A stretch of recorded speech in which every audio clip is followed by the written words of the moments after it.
Welcome back to our new blog. So guys আমি বেরিয়েছি র্যাপিডো সকালবেলা, ঠিক আছে, এই গাড়ি নিয়ে বেরিয়েছি, ঠিক আছে। ভাবলাম কোনো মোটা সোটা লোক আসবে, কারণ আমার কপালে তো সবসময় খারাপই হয়। এবার মোটা সোটা লোক আসলে মানে ড্রপ পয়েন্টটা যেহেতু 17 কিলোমিটার ছিল, সেই জন্য আমি ভয় পেয়ে গেছিলাম যদি কোনো মোটা সোটা লোক হয়, সো আমার সকারটার যদি কিছু হয়ে যায়, এই কারণে আমি ভয় পাচ্ছিলাম। কিন্তু দেখলাম সকাল সকাল একটা সুন্দর সুন্দর মেয়ে প্যাসেঞ্জার, তাকে নিয়ে আমি পার্ক স্ট্রিটে আসলাম। এখন আছি আমি ময়দান, ঠিক আছে। একটা কি বলবো, গালাগালি দিচ্ছি না, একটা প্যাসেঞ্জার কী করলো পার্ক স্ট্রিট থেকে, ঠিক আছে, ময়দান এখানে বুকিং করলো করে আমি যখন মাঝপথে আসলাম হুট করে ক্যান্সেল করে দিল। আমি দেখো এই ময়দানের সাইডে দাঁড়িয়ে আছি।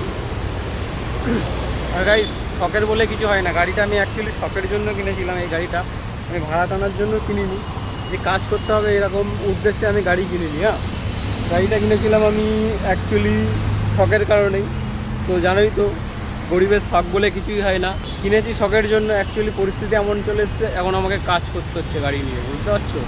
আর মোটা সোটা লোক যদি ওঠে ভাই, এই র্যাপিডো বুকিং করে মোটা সোটা লোক যদি ওঠে, তো মেনলি আমার ভয় লাগে যদি সকারটা দেবে যায়, এই কারণে ভয় লাগে। আর অ্যাকচুয়ালি আমার এই গাড়িতে বেশি লাভ হয় না, কারণ মাইলেজ তো কম দেয়, আর র্যাপিডোতে তো পয়সাও সেরকম নেই। আর গাছটার অবস্থা দেখো কীভাবে ভেঙেছে, এইখান দিয়ে এরকমভাবে ভেঙেছে। আর গাইস, এই দুটো হেলমেট নিয়ে বেরানো মানে রিস্কি। যাদের গার্লফ্রেন্ড আছে তারা বুঝতে পারবে। তবে তুমি তো একটা হেলমেট, ঠিক আছে, আমার গার্লফ্রেন্ড নেই, আমার মাই বলছিল যে তুই দুটো হেলমেট নিয়ে কোথায় যাচ্ছিস। মা ভাবছে মনে হয় কোনো মেয়ে ফেয়েকে নিয়ে ঘুরতে যাচ্ছি, ঠিক আছে, এই জন্য বললে একটা হেলমেট তো নিয়ে গেলি, আর একটা হেলমেট নিয়ে কোথায় যাচ্ছিস। আমি বলছি কি কাজে যাচ্ছি, তোমাকে তুই কী ভাবছো মেয়ে নিয়ে যাচ্ছি ঘুরতে। দেখো আশেপাশের ভিউটা দেখো। হো হো হো, কাজ বাদ দিয়ে গাইজ আমি এখন ব্লগ বানাচ্ছি। এই গাছটা এমনভাবে ভেঙেছে দেখো কতটা পরিমাণে ভেঙে গেছে, এখান থেকে এতটা, আর উপরের দিকে শুকনো।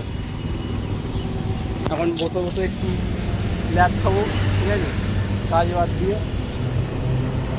পরিস্থিতি খুবই খারাপ, এই কারণে আমাকে আমার শখের গাড়ি নিয়ে র্যাপিডো করতে হচ্ছে। তো গরিবের শখ বলে কিছুই হয় না। আমি গাইজ সকালবেলা 200 টাকার তেল ভরেছি, ভেবে বেরিয়েছি 400 টাকা কামাবো, ঠিক আছে, এরকম একটা উদ্দেশ্যে। মানে বেশি লোভ করিনি, যে 200 টাকার তেল মেরে যদি 400 টাকা উঠে যায় তাহলে আমার চলে যাবে, ঠিক আছে, এরকম ব্যাপার। 180 টাকা কামিয়েছি 200 টাকার তেল মেরে, আর গাড়ির কাটা করছে এখন বিলিং, বুঝতে পারছো। তার মধ্যে 180 টাকার মধ্যে আবার র্যাপিডোর কমিশন আছে, তাহলে কমিশন বাদ দিলে আর কত থাকবে আমার, হার্ডলি ওই 160-150 টাকা মতো থাকবে, এরকমই ব্যাপার, বুঝতে পারছি। এখন আমি রাস্তার মধ্যে বসে আছি। আমি গাইজ অন্যদের মতো টিফিন নিয়ে আসিনি, ঠিক আছে, আমি জাস্ট বাইরের থেকে যা খুশি খেয়ে নিই এরকম। এবার ভাবছি র্যাপিডোতে একটা জিনিস কী হয় বলো তো, তুমি ধরো কোথা দিয়ে আসলে, ধরো আমি আসলাম, ঠিক আছে, আমি আসলাম আমাদের ওখান দিয়ে লেক টাউন থেকে আসলাম আমি পার্ক স্ট্রিটের এইদিকে, ঠিক আছে। এবার পার্ক স্ট্রিটের এইদিকে এসে আমাকে টেনে টেনে নিয়ে যাবে সেই অন্য অন্য জায়গায় নিয়ে যায়, মানে আর ব্যাকের মধ্যে দেয় না, মানে যে লেক টাউন থেকে এসেছি লেক টাউনের দিকে যাব সেরকম আর হয় না, অন্য দিকে টেনে নিয়ে যায়। অন্য দিকে টেনে নিয়ে গেলে অচেনা জায়গায় চলে যাচ্ছি। এবার পেট্রোল যদি শেষ হয়ে যায়, পেট্রোল পাম্প তো জানা নেই, এরকম প্রচুর প্রবলেম হয় এই ক্ষেত্রে, বুঝলে তো। কারণ ও আর ব্যাকে নিয়ে যায় না, ব্যাকের ভাড়া খুবই কম দেয়, মানে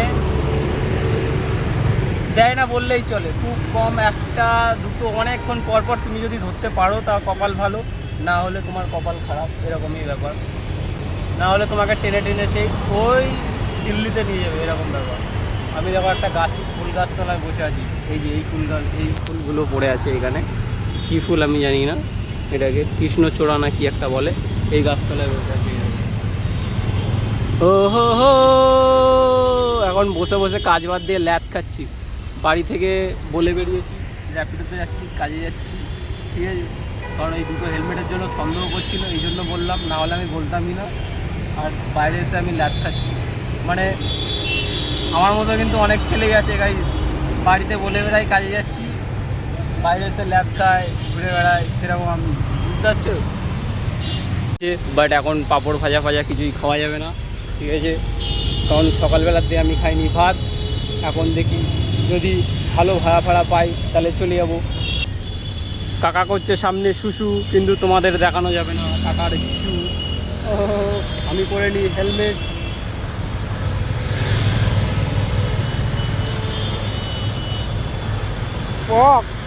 এবার করবো র্যাপিডো 1, যদি ভালো ভাড়া পাই তাহলেই যাব, না হলে এখানেই আবার ল্যাট খাবো। ও আবার মনে হচ্ছে বৃষ্টি আসবে এক্ষুনি, ঠিক আছে? আমি একটা ভাড়া ধরে নিয়েছি, এখন যাব কালীঘাট বিয়ে করতে, না ভাড়া নিয়ে, প্যাসেঞ্জার নিয়ে, বুঝতে পারছো? এখনই ভাড়াটা আসলো কালীঘাটের, তো কালীঘাটে যাব। মানে বাড়ি যাওয়ার ভাড়া আর দেবে না গাইস, সব টেনে টেনে এইদিকে ওইদিকে নিয়ে যাবে, এটাই হলো প্রবলেম। তো একটা ভাড়া ধরলাম কালীঘাটের। ওয়েদার এখন তো খুবই খারাপ অবস্থা, দেখো এক্ষুনি মনে হচ্ছে বৃষ্টি আসবে। বৃষ্টি আসলে আর কিছু করার নেই, ভাড়া ক্যান্সেল হবে।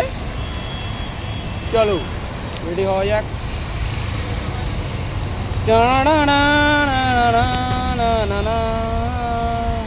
এই দেখো গাইস, বলতে না বলতে তোমরা ধরলাম, ঠিক আছে? তার মধ্যেই বৃষ্টি চলে এসছে। এবার দাদাটা ফোন করছে আমাকে, ফোন করে বলছে দাদা কোথায় আছো? আমি বলছি দাদা এই তো যাচ্ছি, বৃষ্টি চলে আসলো, একটু দাঁড়িয়ে আছি।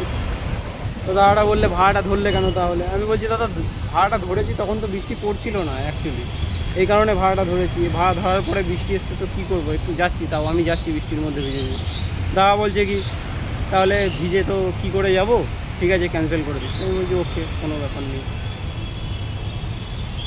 জাস্ট তোমাদেরকে বললাম, আর তার মধ্যেই বৃষ্টি চলে আসলো। ওয়েদারটা এমনি খুবই খারাপ, তখন তখন বৃষ্টি চলে আসছে, বুঝতে পারছো তো? ওহো, এই উপরে গাছ আছে বলে এখানে বৃষ্টির ফোঁটাগুলো কম পড়ছে, তোমরা হয়তো ক্যামেরায় বুঝতে পারছো না। তো গাইস, আমি এখন আবার একটা ভাড়া পেয়ে গেছি, ঠিক আছে? ভিক্টোরিয়া থেকে তালা। চলো যাওয়া যাক। হয়তো পুরো ভিডিও করতে পারবো না, বাট চলো আমি বেরিয়ে পড়লাম এখান থেকে। সিরিয়াসলি আমি ভাড়াটা ধরে যখনই বেরাচ্ছি তখনই বৃষ্টিটা চলে আসছে। দেখো গা ভিজে গেছে, দেখো বাইকের ওপরে ফোঁটা পড়ছে, দেখতে পাচ্ছ?